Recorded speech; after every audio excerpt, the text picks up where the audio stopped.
I'm sure you've heard the news.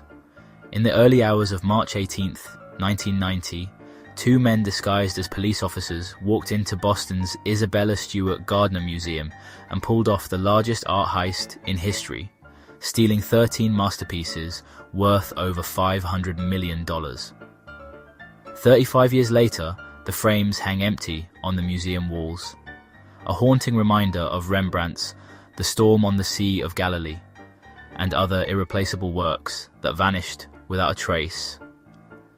The FBI has followed thousands of leads across continents, yet the case remains unsolved, with a $10 million reward still unclaimed. By the end of this video, you'll discover the shocking new evidence that suggests the thieves may have been hiding in plain sight all along. The Isabella Stewart Gardner Museum slumbered, its grand halls and priceless art collections wrapped in the stillness of the night. Inside the museum's walls, priceless treasures gleamed under the watchful eyes of security cameras. Or so it seemed. The masterpieces, each with its own story and history, stood silently, unaware of the impending danger. The guards, young and perhaps a touch complacent, went about their rounds. They chatted casually, their footsteps echoing through the empty corridors, oblivious to the storm that was about to break. They had no idea that this night would shatter the museum's tranquility and etch its name into the annals of art history for all the wrong reasons. The calm before the storm was deceptive, masking the chaos that was about to unfold. Just after 1 a.m., a car pulled up to the museum's employee entrance. The vehicle's headlights cut through the darkness, casting long shadows on the walls. Two men, dressed impeccably in Boston Police Department uniforms, emerged from the vehicle. Their movements were deliberate, their demeanor calm and authoritative. Their faces were hidden behind fake mustaches, their true identities concealed beneath a veneer of authority. The disguises were convincing, designed to deceive. They moved with an air of confidence, approaching the entrance with a practiced ease that belied their criminal intent. Every step they took brought them closer to executing one of the most audacious art heists in history.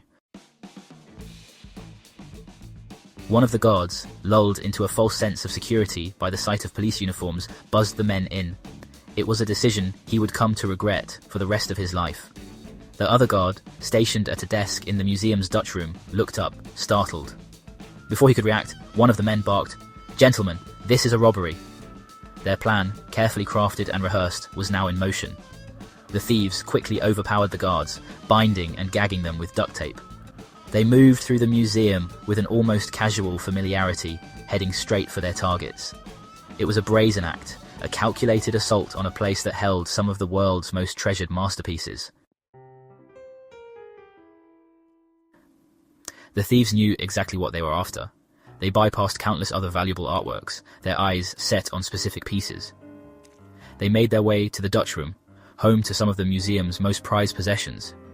It was here that they committed their most audacious act, cutting Rembrandt's masterpiece, The Storm on the Sea of Galilee, from its frame.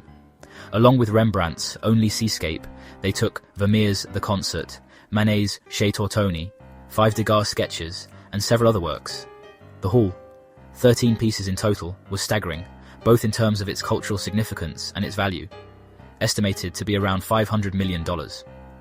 The thieves disappeared into the night, leaving behind an eerie silence and empty frames that served as stark reminders of the irreplaceable treasures that were gone. News of the heist spread like wildfire, sending shockwaves through the art world and beyond. The FBI launched a full-scale investigation, determined to bring the perpetrators to justice and recover the stolen masterpieces. The museum, once a sanctuary of beauty and tranquility, became a crime scene. Agents swarmed the building, meticulously combing through every inch for clues. They interviewed witnesses, chased down leads, and followed a trail that stretched across continents. The investigation became an international affair, spanning from the back alleys of Boston to the art capitals of Europe and beyond. Section 5. Dead ends and false leads. Years passed and the case grew colder. The FBI chased down countless leads, some promising, many more dead ends. They investigated organized crime syndicates, questioned art collectors and thieves, and even explored the possibility of the heist being an inside job. Each new lead brought a flicker of hope, only to be dashed by another dead end. The investigation became a labyrinth of false promises and unfulfilled expectations.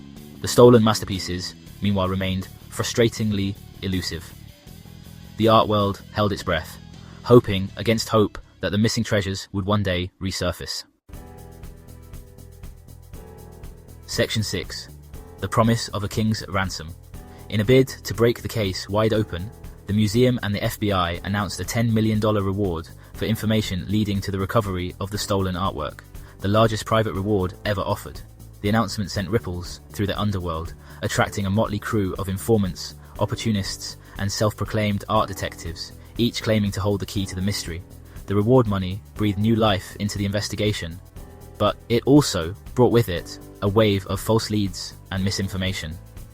The FBI found themselves sifting through a mountain of tips, trying to separate fact from fiction, genuine leads from elaborate hoaxes. Section 7. Shadows of the Underworld. Over the years, suspicion fell on various groups, many with ties to organized crime. One name that repeatedly surfaced was Whitey Bulger, the notorious Boston mob boss. Bulger, known for his ruthless tactics and connections in the art underworld while he was already serving a life sentence for other crimes. Some investigators believed he might have orchestrated the heist or had knowledge of the stolen painting's whereabouts. While Bulger's involvement has never been proven, the theory highlighted the potential role of organized crime in the art world. The Gardner heist, with its audacity and meticulous planning, bore the hallmarks of a professional operation, suggesting a level of sophistication beyond the reach of common criminals. Section 8. A glimmer of hope in Ireland. In recent years, a new lead emerged, this time pointing towards Ireland. This lead has reignited interest and hope among investigators and art enthusiasts alike. The possibility that the stolen Gardner masterpieces could be hidden on the Emerald Isle has added a new dimension to the ongoing investigation. Investigators began looking into the possibility that the stolen paintings had been stashed away in Dublin or Cork. These cities, with their rich histories and bustling art scenes, seemed like plausible hiding spots for such valuable works of art.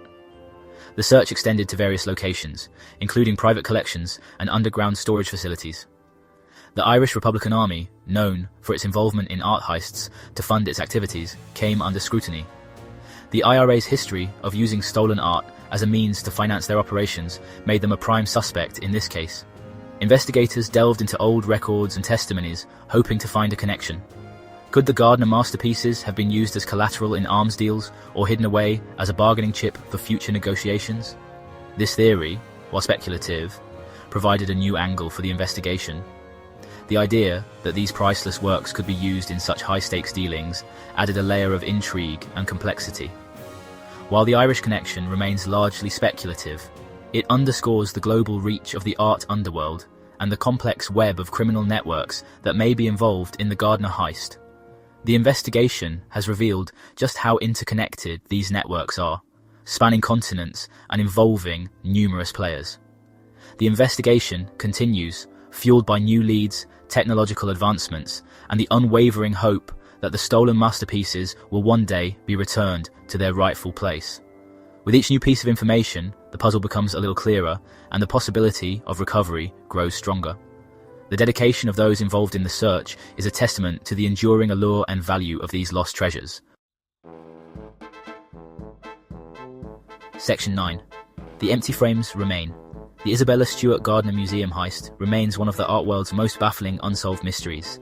On the night of March 18, 1990, two men disguised as police officers gained entry to the museum and executed a meticulously planned theft.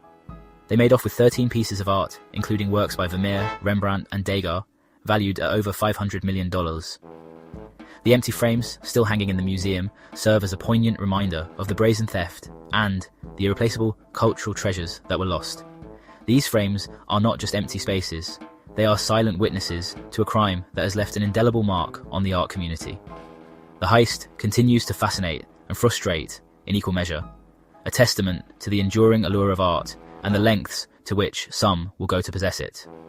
Art lovers and historians alike are captivated by the mystery, speculating endlessly about the whereabouts of the stolen masterpieces and the identity of the thieves. The investigation, though decades old, is far from over. Law enforcement agencies, including the FBI, have dedicated countless hours to solving this case, following leads and tips from around the world. Despite the passage of time, the hope of recovering the stolen art remains strong. The FBI remains committed to bringing the perpetrators to justice and recovering the stolen masterpieces. They have made numerous public appeals for information, and the case continues to be a high priority. The $10 million reward still stands, a tantalizing incentive for anyone with information to come forward. This substantial reward underscores the value and importance of the missing artworks, not just in monetary terms, but as cultural and historical treasures. The art world, meanwhile, waits with bated breath, hoping that one day the stolen paintings will resurface, bringing an end to this decades-long mystery. The return of these masterpieces would not only restore the museum's collection, but also bring closure to one of the most intriguing art heists in history.